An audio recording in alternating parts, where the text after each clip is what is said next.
कल का जो टॉपिक था बिंदु आवेश के कारण विद्युत क्षेत्र की तीव्रता।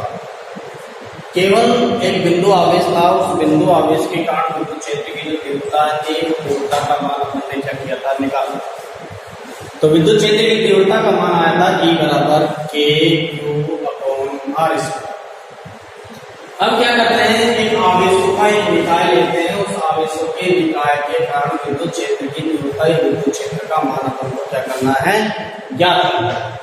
तो किस तरीके से ज्ञात करेंगे, तो आवेशों के निकाय के कारण किसी बिंदु पर विद्युत क्षेत्र की तीव्रता विद्युत क्षेत्रों के अध्यारोपण सिद्धांत के सहायता से क्या करते हैं, ज्ञात करते हैं। अध्यारोपण का सिद्धांत क्या होता है, किसी बिंदु पर, कोई बिंदु है, किसी बिंदु पर बिंदु आवेशों के समूह के कारण विद्युत क्षेत्र की तीव्रता, उस बिंदु पर प्रत्येक बिंदु आवेश के कारण विद्युत क्षेत्र की तीव्रता के सदिशों के क्या होता है, बराबर होता है। दोबारा देखिए, कोई बिंदु अपन ने परीक्षण आवेश तुलना ले लिया Q0, किसी बिंदु पर बिंदु आवेशों के समूह Q1, Q2, Q3 Qn के कारण विद्युत क्षेत्र की तीव्रता कितनी है, E01, E02, E01। विद्युत क्षेत्र की तीव्रता उस बिंदु पर प्रत्येक बिंदु आवेश के कारण विद्युत क्षेत्र की तीव्रता के सदिश गुणनफल की क्या होती है, बराबर होता है। क्या कहलाता है, विद्युत क्षेत्र के लिए अध्यारोपण का सिद्धांत कहलाता है। माना कोई निकाय ले लिया हमने, इस निकाय में n आवेश Q1, Q2, Q3 Qn आवेश क्या है, उपस्थित है, तथा बिंदु P पर एक परीक्षण आवेश कितना, परीक्षण आवेश कितना रख दिया Q0, यहां ले लेते हैं Q0, कितना रखा है Q0।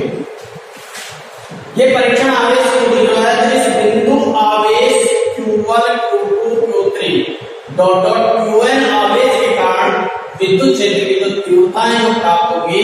मान लीजिए कितनी है, E01 vector, E02 vector, E0n vector. अतः n बिंदु आवेशों के कारण बिंदु P पर विद्युत क्षेत्र की तीव्रता के सिद्धांत से निकालते हैं अपन, अध्यारोपण के सिद्धांत से। और अध्यारोपण का सिद्धांत क्या हो गया, E वेक्टर बराबर E01 plus E02 vector plus E0n vector. समीकरण इसको अपन ने क्या दे दिया, एक दे दिया। अब हम E01, E02 E0n की वैल्यू क्या कर लेंगे, ज्ञात कर लेंगे। जैसे ही वैल्यू ज्ञात करेंगे, इसमें मान रख देंगे, और मान रखने के पश्चात हमारे पास क्या आ जाएगा, आवेशों के निकाय के कारण किसी बिंदु P पर विद्युत क्षेत्र, परिणामी विद्युत क्षेत्र की तीव्रता आ जाएगी। तो देखिए,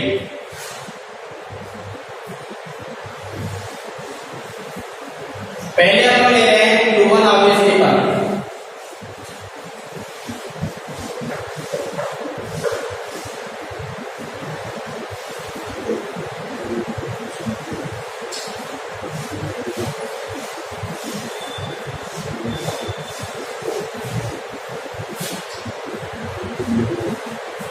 Q1 आवेश के कारण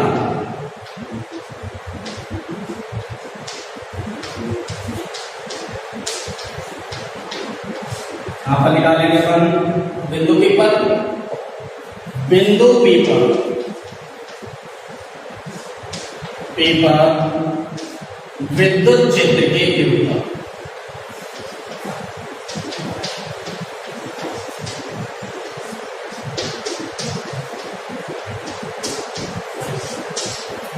कितनी विद्युत क्षेत्र की तीव्रता है Q1 आवेश के कारण,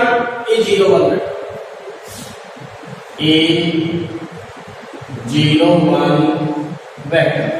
और बिंदु आवेश के कारण विद्युत क्षेत्र की तीव्रता अपन ने कल निकाली थी KQ/R²। कितनी आई थी, KQ/R²। उसी तरीके से यहां पर क्या जाएगा के क्यू क्यू की जगह कितना आ रहा है Q1 आर स्क्वायर इनके मध्य की दूरी कितनी है R01 वेक्टर कितनी है R01 वेक्टर स्क्वायर आ रहा है तो परिमाणात्मक वैल्यू आएगी क्या लिख दिया मैंने स्क्वायर। सदिश व्यक्त कर रहे हैं सदिश कौन बताएगा एकांक सदिश बताएगा और एकांक सदिश को किसके द्वारा प्रदर्शित करते हैं कैल के द्वारा प्रदर्शित करते हैं। के की वैल्यू हम जानते हैं कितना होता है निर्वात के लिए 1/4 पाई एप्सिलॉन नॉट या एप्सिलॉन 0 क्यों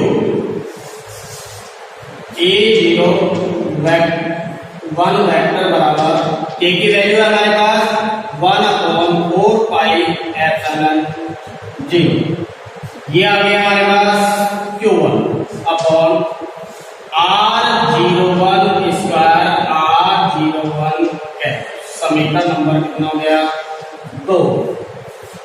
इसी प्रकार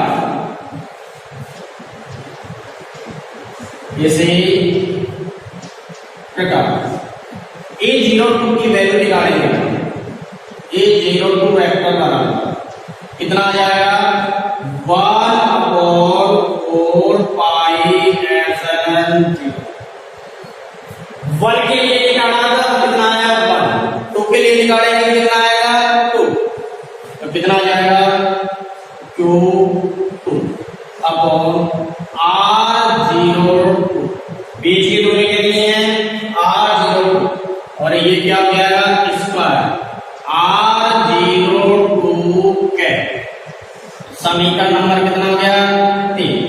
इसी तरीके से कहां तक चलेंगे अपन n तक चलेंगे E0n वेक्टर बराबर 1/4 पाई एप्सिलॉन 0 Q n यहाँ 2 था तो क्या लिया 2 यहाँ n है तो क्या लेंगे n upon R0n square R0n cap समीकरण नंबर 4। समीकरण 2 3 और 4 को समीकरण 3 में समीकरण 1 में मान रखने पर ठीक है। समीकरण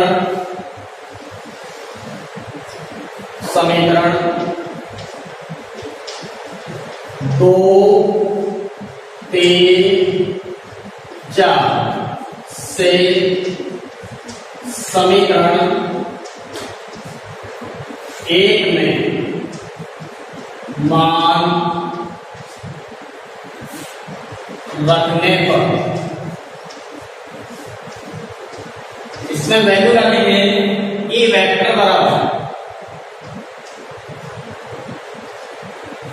A01 की वैल्यू हमारे पास 1/4 pi epsilon 0 1/4 pi epsilon 0 Q1 upon R01 square R01 है plus 1/4 pi epsilon 0 Q2 upon इसकी वैल्यू कितनी है A02 की ये वैल्यू है इसको रखेंगे अपन Q2 upon R02 square R02 cap plus dot dot dot dot plus ठीक है 1 अपॉन अब क्या लिखेंगे n का मान लिखेंगे n की वैल्यू कितनी है हमारे E0n वेक्टर के मान 1/4 पाई एप्सिलॉन 0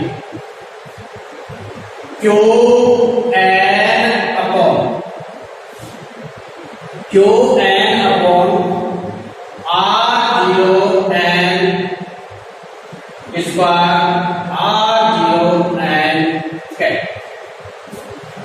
ई वेक्टर बराबर कॉमन आ रहा है हमारे पास सब में से 0, 1/4 pi epsilon 0, 1/4 pi epsilon 0, 1/4 pi epsilon 0। ये मैंने क्या ले लिया, सब में से कॉमन ले लिया। क्या बचा मेरे पास, Q1 upon R01 square plus Q2 upon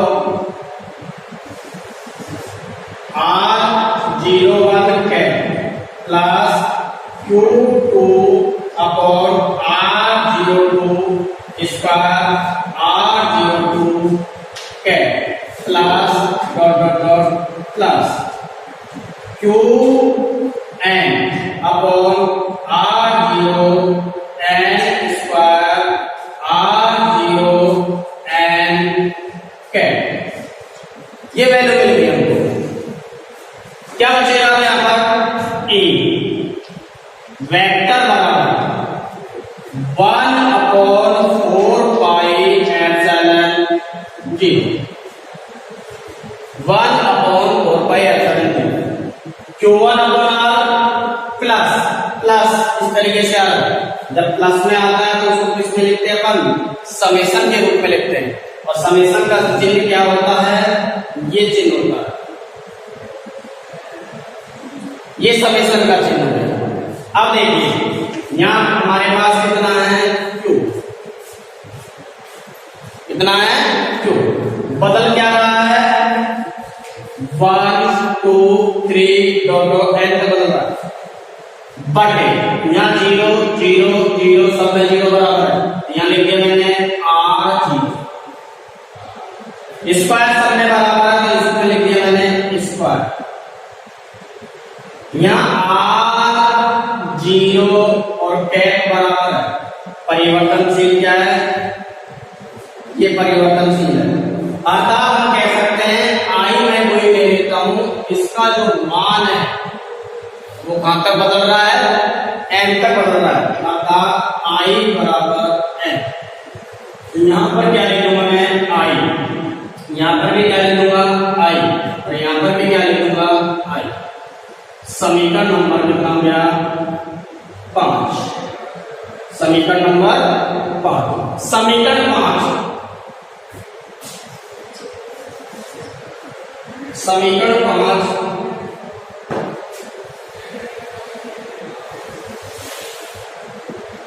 समीकरण 5 आवेशों के निकाय के कारण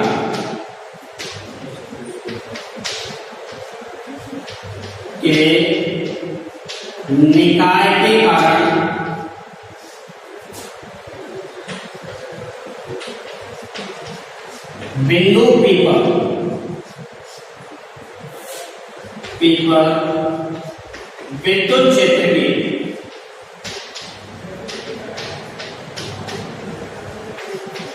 तीव्रता का व्यंजक। इस तरीके से अपन आवेशों के निकाय के कारण विद्युत क्षेत्र या विद्युत क्षेत्र की तीव्रता का व्यंजक प्राप्त कर सकते हैं।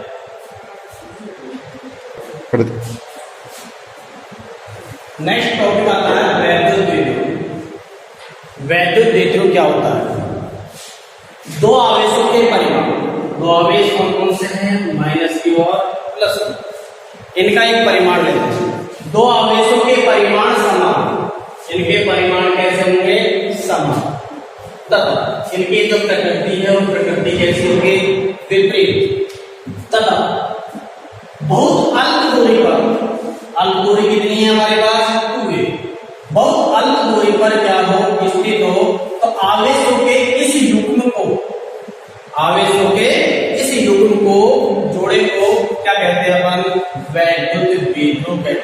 क्या कहते हैं, वैद्युत द्विध्रुव। दोबारा देखिए, आवेश, दो आवेशों के परिमाण समान तथा प्रकृति कैसी हो, विपरीत हो, प्रकृति कैसी हो, तथा ये अल्प दूरी पर स्थित हो, तो आवेशों के इस युग्म को वैद्युत द्विध्रुव कहते हैं। आवेशों की जो मध्य की जो दूरी है, उस मध्य की दूरी को 2a या 2l द्वारा क्या किया जाता है, प्रदर्शित किया जाता है। अब देखिए इसके अंदर एक अक्षरेखा होती है, क्या होती है, निरक्ष रेखा। अक्षरेखा क्या होती है, वैद्युत द्विध्रुव के दोनों आवेशों को मिलाने वाली रेखा क्या कहलाती है, अक्ष रेखा कहलाती है। और अक्ष रेखा को अनुदैर्घ्य रेखा भी बोला जाता है। दोबारा देख लीजिए, वैद्युत द्विध्रुव के दोनों आवेशों को मिलाने वाली रेखा क्या कहलाती है, अक्ष रेखा कहलाती है। क्या कहलाती है, अक्ष। तथा वैद्युत द्विध्रुव के तथा वैद्युत द्विध्रुव के दोनों आवेशों के मध्य, दोनों आवेशों के मध्य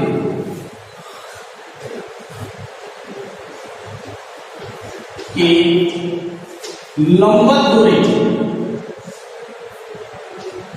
दूरी निरक्ष रेखा या विस्वतीय रेखा कहलाती है।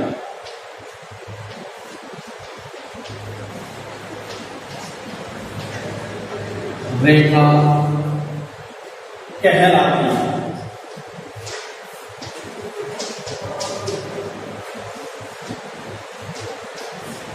देखिए ये हमारे पास था -q, ये हमारे पास है +q। इनके मध्य की दूरी कितनी है, अल्प दूरी 2a। इस रेखा को तो बोलते हैं अक्ष रेखा। क्या कहेंगे, अक्ष रेखा। दूसरी बात है, दोनों आवेशों को मिलाने वाली रेखा के मध्य बिंदु, मैंने ले लिया मध्य बिंदु को, के लंबवत, मध्य बिंदु हो के लंबवत जो रेखा है, वो रेखा क्या कहलाती है, निरक्ष या विषुवतीय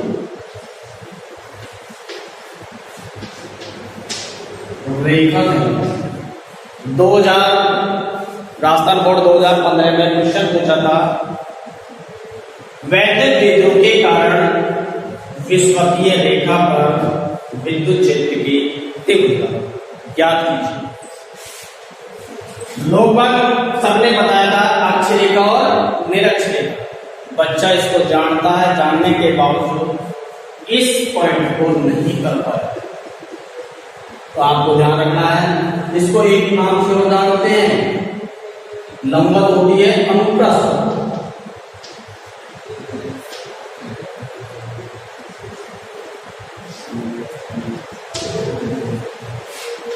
लंबवत को बोलते हैं, अनुप्रस्थ भी बोलते हैं। निरक्ष रेखा का नाम क्या होता है, निरक्ष, विषुवतीय और अनुप्रस्थ। ये रेखा होती है अक्ष रेखा और अनुदैर्घ्य, अक्ष रेखा या अनुदैर्घ्य रेखा।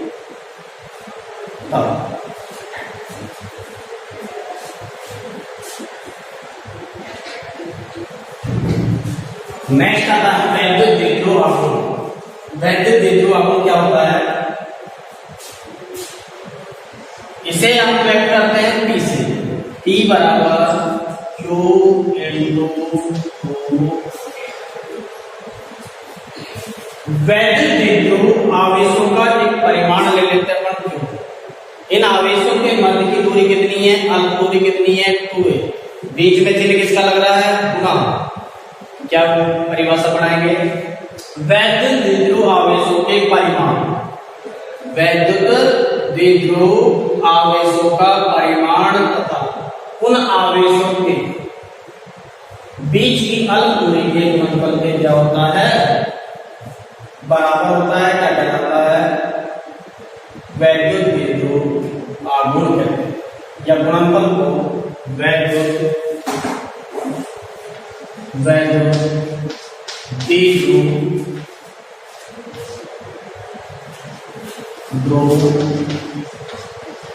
कहते हैं। इसे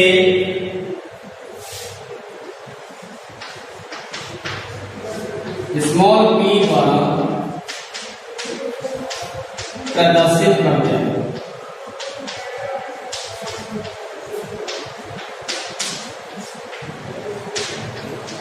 p द्वारा प्रदर्शित करते हैं।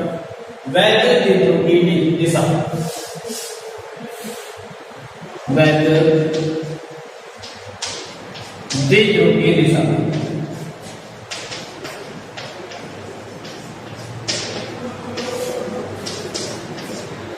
-q से +q की ओर होती है।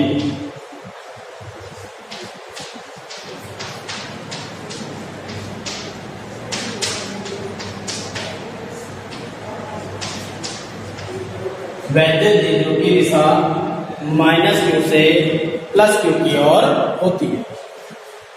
गणितीय रूप में किस तरीके से व्यक्त करेंगे, ये हमारे पास एक द्विध्रुव है जो कि -q व +q आवेश से मिलकर बना है। इन आवेशों के मध्य अल्प दूरी कितनी है, 2a है। तो परिभाषा क्या बताइए अपन ने, वैद्युत द्विध्रुव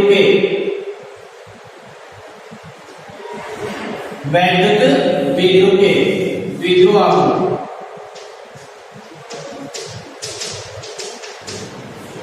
और द्विध्रुव आघूर्ण को किससे व्यक्त करते हैं, p से, बराबर वैद्युत द्विध्रुव आवेशों के परिमाण, आवेशों का परिमाण कितना हो गया, q, वह इन आवेशों के मध्य की अल्प दूरी कितनी है, 2a के गुणनफल के क्या होता है, बराबर होता है। या गुणनफल को क्या कहते हैं, वैद्युत द्विध्रुव आघूर्ण कहते हैं। और वैद्युत द्विध्रुव आघूर्ण को किससे प्रदर्शित करते हैं, p द्वारा प्रदर्शित किया जाता है। इस वैद्युत द्विध्रुव आघूर्ण का ऐसा ही मात्रा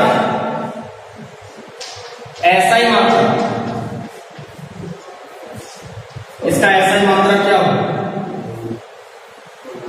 आवेश का मात्रक होता है कूलम, आवेश का मात्रक क्या होता है, कूलम, बीच की दूरी का मात्रक होता है मीटर। तो वैद्युत द्विध्रुव आघूर्ण का ऐसा ही मात्रक हो गया कूलम इनटू मीटर। इसी प्रकार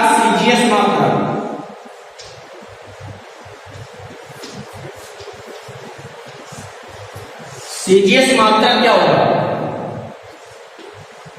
इधर देखिए, आवेश का सीजीएस मात्रक क्या होता है, स्टेट कूलम। क्या होता है, तो सीजीएस मात्रक क्या ले देंगे अपन, स्टेट कूलम बीच की दूरी, ऐसा ही मात्रक तो होता है मीटर, सीजीएस मात्रक दूरी का क्या होता है, सेंटीमीटर।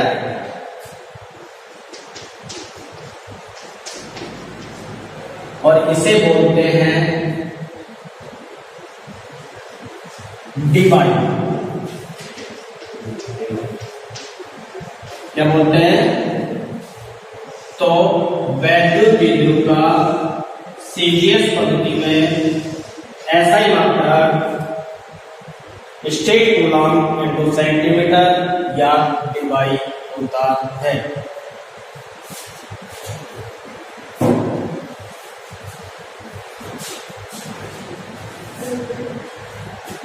द्विध्रुव के कारण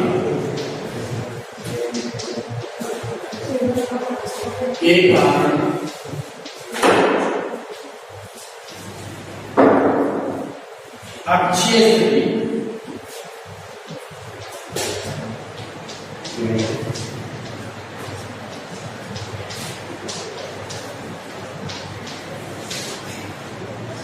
या अनुदैर्घ्य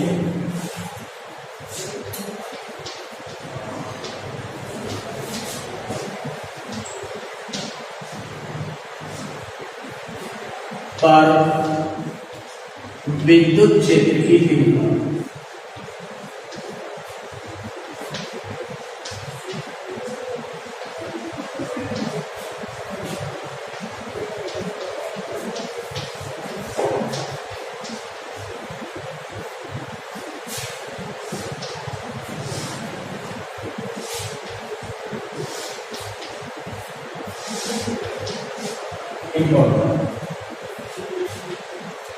परीक्षा की दृष्टि से वैद्युत द्विध्रुव के कारण अक्षीय स्थिति पर विद्युत क्षेत्र की तीव्रता। देखिए, माना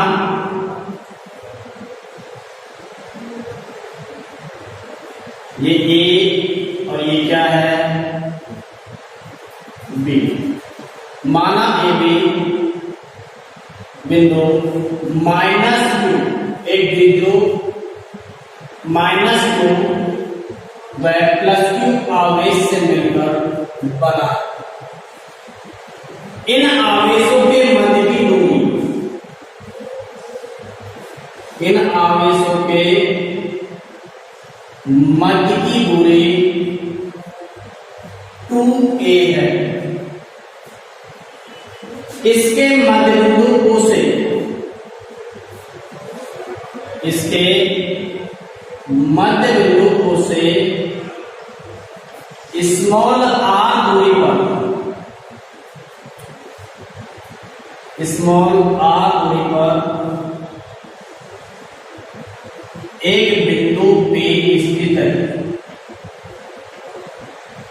इस बिंदु P पर विद्युत क्षेत्र की तीव्रता की क्या करना है, गणना करनी। और विद्युत क्षेत्र की तीव्रता की गणना करने के लिए इस बिंदु P पर एक परीक्षण आवेश क्या रखना पड़ेगा, Q0 रखना। क्या रखना पड़ेगा, Q0। अब देखिए, माना +q आवेश के कारण विद्युत क्षेत्र की तीव्रता E1 है तथा माइनस आवेश के कारण विद्युत क्षेत्र की तीव्रता कितनी है, E2 है। तो मैंने बताया था, पिछले जो लेक्चर था उसके अंदर बताया था, प्लस आवेश के कारण विद्युत क्षेत्र है वो विद्युत क्षेत्र क्या होता है, बाहर की तरफ होता है, और माइनस आवेश होने के कारण विद्युत क्षेत्र किधर होता है, अंदर की ओर होता है। इस +q आवेश के कारण विद्युत क्षेत्र की तीव्रता किधर होगी, बाहर की तरफ। इस तरीके से क्या हो जाएगी, बाहर की तरफ। और इस आवेश के कारण विद्युत क्षेत्र की तीव्रता कितनी है, E1 वेक्टर। कितनी है, E1 वेक्टर। इस -q आवेश के कारण विद्युत क्षेत्र की तीव्रता कितनी होगी, E2। लेकिन आवेश कैसा है, माइनस। माइनस आवेश होने के कारण इसकी डायरेक्शन किधर हो जाएगी, अंदर की तरफ। किधर हो जाएगी, अंदर की तरफ हो जाएगी। ये कितनी हो जाएगी, दोबारा देख लीजिए। माना एक वैद्युत द्विध्रुव AB, माना एक वैद्युत द्विध्रुव AB -q व +q आवेश से मिलकर बना है। इन आवेशों के मध्य की दूरी कितनी है, 2a है। इसके मध्य बिंदु से स्मॉल r दूरी पर एक बिंदु P स्थित है। इस बिंदु P पर विद्युत क्षेत्र की तीव्रता की गणना करनी। और विद्युत क्षेत्र की तीव्रता की गणना करने के लिए एक कोई परीक्षण आवेश को क्या करना पड़ेगा, बिंदु P पर रखना पड़ेगा। माना +q आवेश के कारण इवन वेक्टर और माइनस q आवेश के कारण विद्युत क्षेत्र की तीव्रता कितनी है, q वेक्टर, प्लस q आवेश के कारण विद्युत क्षेत्र की तीव्रता किधर होगी, बाहर की तरफ, और माइनस q आवेश के कारण विद्युत क्षेत्र की तीव्रता किधर होगी, अंदर की तरफ। अब देखिए इनके बीच की दूरी कितनी है, 2a, तो ये दूरी कितनी बच गई हमारे पास, ये दूरी कितनी रहती है हमारे पास, उत्तर a, कितनी रहेगी, a, ये दूरी कितनी रहेगी,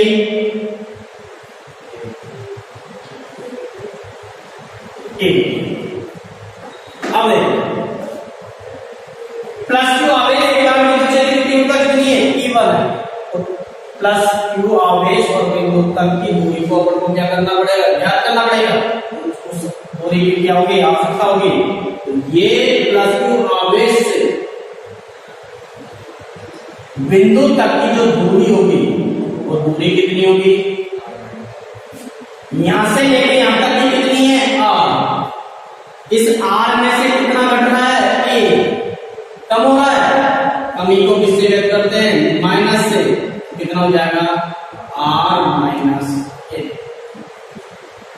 b, p की जो दूरी होगी वो कितनी बच गई, r माइनस a। इसी प्रकार माइनस q से बिंदु तक क्या चाहिए अपन को, दूरी चाहिए, तो माइनस से बिंदु तक की जो दूरी होगी वो दूरी कितनी हो जाएगी, इस r यहां से लेके यहां तक कितनी, r में कितनी जुड़ रही है, a, तो टोटल दूरी कितनी हो जाएगी, r plus a, r plus a। ये बात समझ में आई, दोबारा एक बार मैं इसको मिटा दूं, दोबारा नहीं,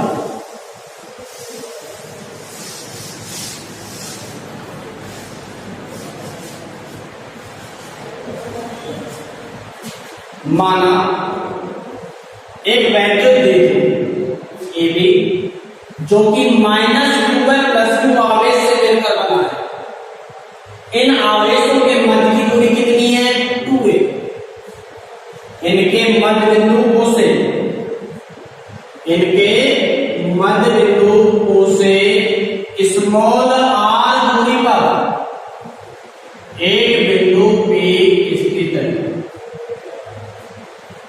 इस बिंदु P पर विद्युत क्षेत्र की तीव्रता की क्या करनी है, गणना करनी है। माना प्लस q आवेश के कारण विद्युत क्षेत्र की तीव्रता कितनी है, E1 वेक्टर, माइनस q आवेश के कारण विद्युत क्षेत्र की तीव्रता कितनी है, E2 वेक्टर, E2 वेक्टर। अब देखिए इस बिंदु A से O तक की जो दूरी होगी वो दूरी कितनी होगी, इसकी आधी, 2a की आधी, और 2a की आधी कितनी होगी, a। इस बिंदु और इसके बीच की दूरी कितनी होगी,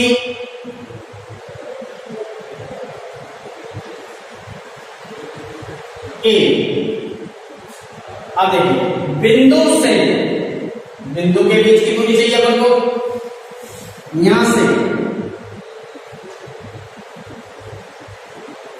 ये दूरी चाहिए, मध्य बिंदु O से P तक की दूरी कितनी है, r, इस r में से कितना घट रहा है, a, तो घट रहा है तो क्या लिखूंगा मैं, माइनस r माइनस a। इस बिंदु से इस बिंदु के बीच की दूरी,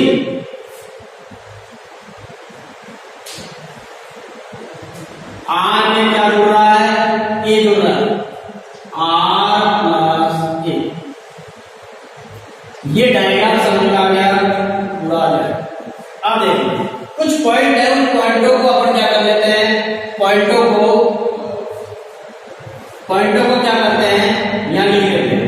देखिए ए बी बराबर हमारे पास कितना है, 2a, ओ बी बराबर कितना है हमारे पास, r, बी पी बराबर r माइनस a, और ए पी बराबर आर प्लस ए। ये हमारे पास क्या है, पॉइंट अंकित है। तो माना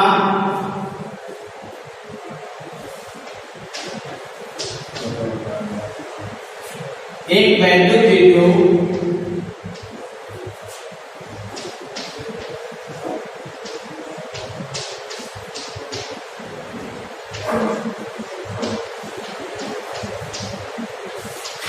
ए बी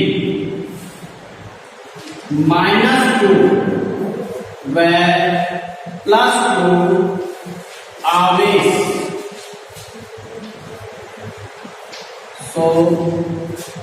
से मिलकर बना है।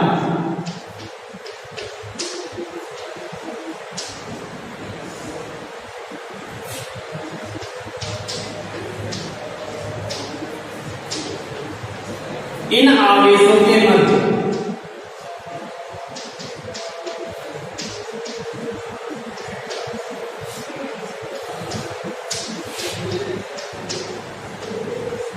मध्य की दूरी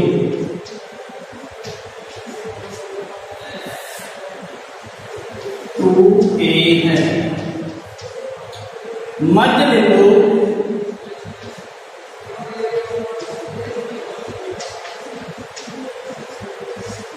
O से स्मॉल r दूरी पर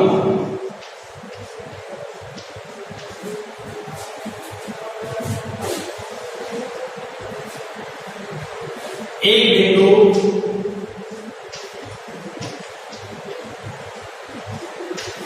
P स्थित है।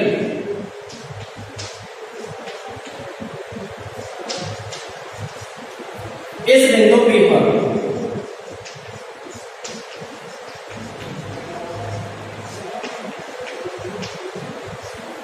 विद्युत क्षेत्र के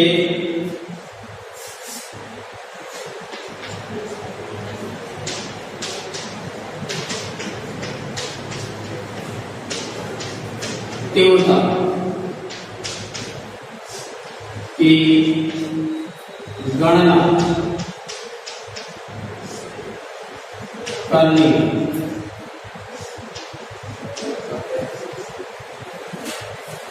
माना +q आवेश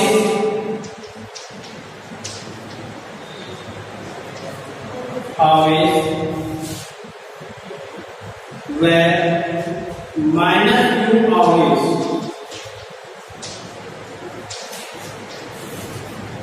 के कारण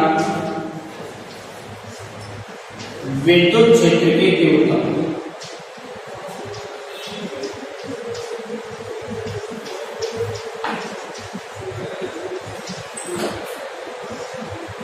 क्रमशः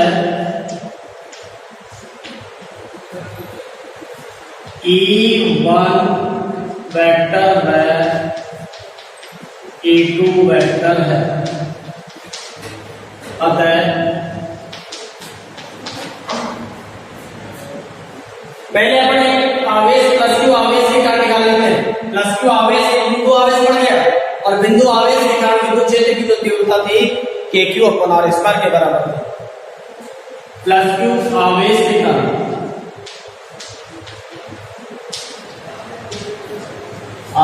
के कारण बिंदु P पर विद्युत क्षेत्र की तीव्रता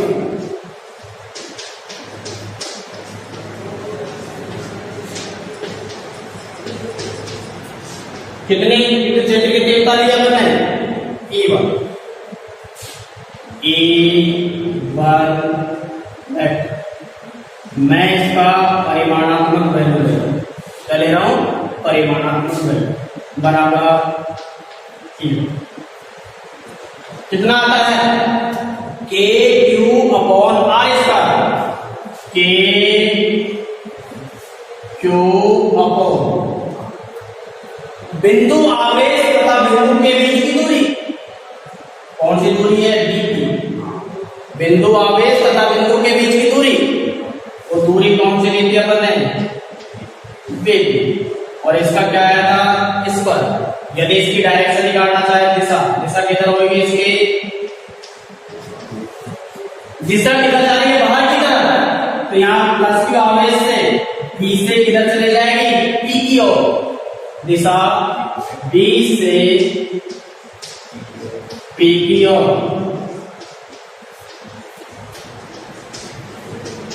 बी से पी की ओर, अतः E1 बराबर के क्यू। बीपी की वैल्यू कितनी है, R माइनस ए, तो बीपी की जगह कितना लिख दूं मैं, R माइनस ए का होल स्क्वायर। समीकरण नंबर 1, समीकरण नंबर कितना हो गया, 1। इसी प्रकार माइनस क्यू आवेश के कारण, आवेश के कारण बिंदु P पर विद्युत क्षेत्र की तीव्रता,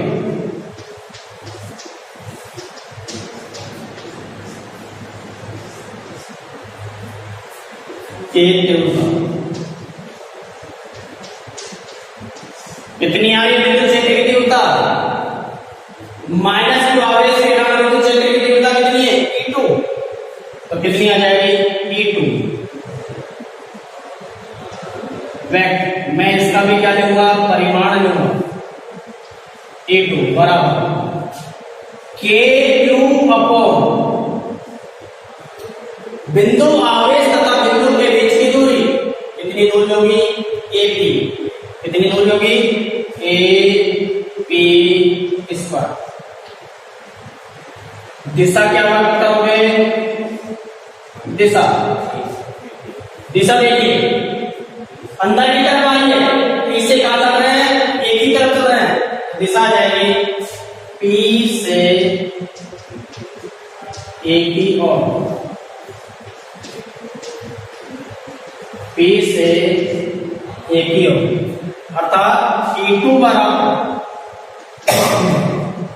KQ, AP की वैल्यू कितनी है, R प्लस ए, R प्लस ए, इसका क्या कर देंगे, इस पर। समीकरण नंबर हो गया 2, समीकरण नंबर 2।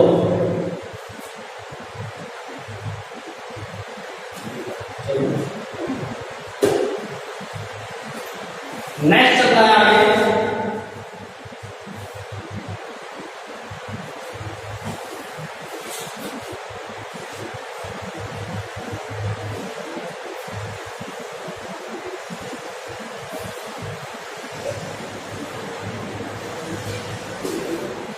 अब देखिए प्लस क्यू आवेश के कारण निकाल लिया, माइनस क्यू आवेश के कारण विद्युत क्षेत्र की तीव्रता निकाल ली, लेकिन अपन को तो क्या चाहिए, परिणामी विद्युत क्षेत्र की तीव्रता। अतः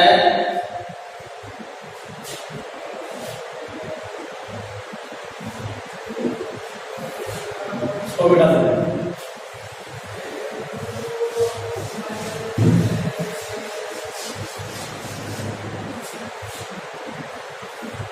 अतः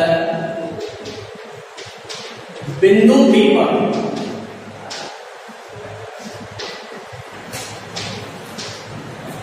परिणामी विद्युत क्षेत्र की तीव्रता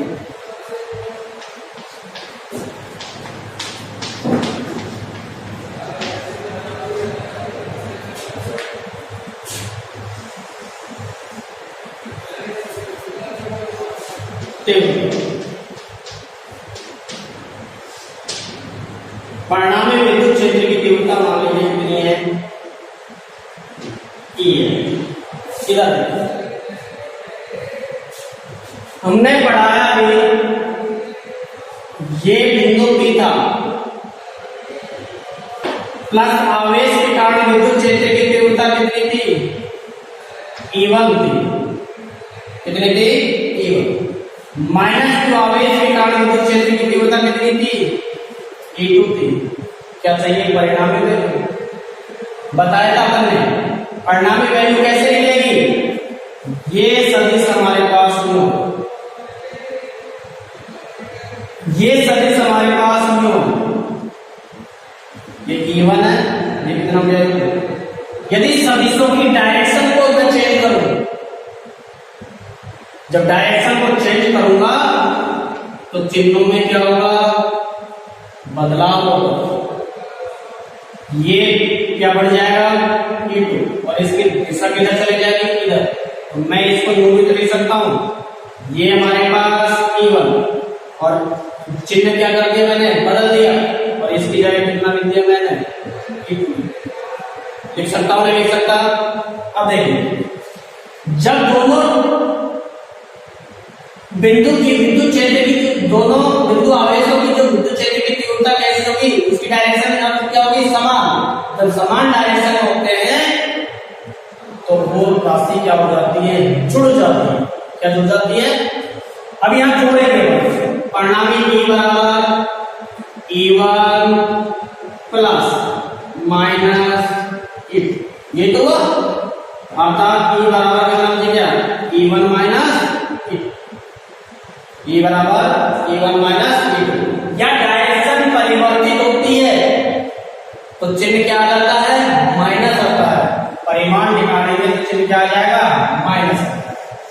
तो देखिए, अतः बिंदु P पर परिणामी विद्युत क्षेत्र की तीव्रता E बराबर E1 माइनस E2, समीकरण नंबर 3। अब हमारे पास E1 की वैल्यू है और E2 की वैल्यू है, दोनों वैल्यू को किसमें रख देंगे, 3 में। समीकरण